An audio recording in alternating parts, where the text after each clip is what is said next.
Yo, what's up guys? I-enchant natin yan ang netherite sword na god na espada. Una ang sharpness.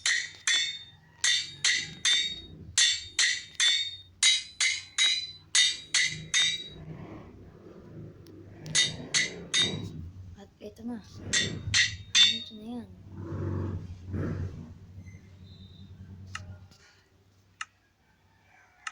Pwede na rin natin ilagay ang banishment.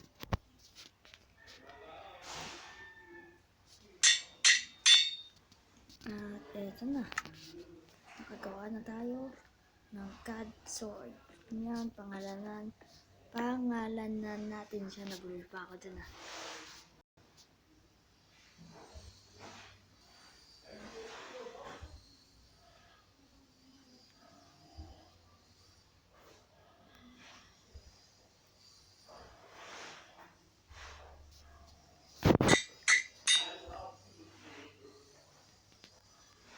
Ngayon, tingnan natin kung talagang malakas ang god sword.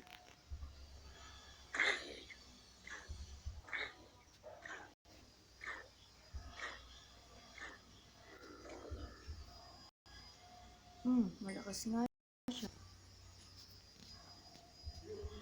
At mag-comment lang kayo dyan sa baba kung gusto nyo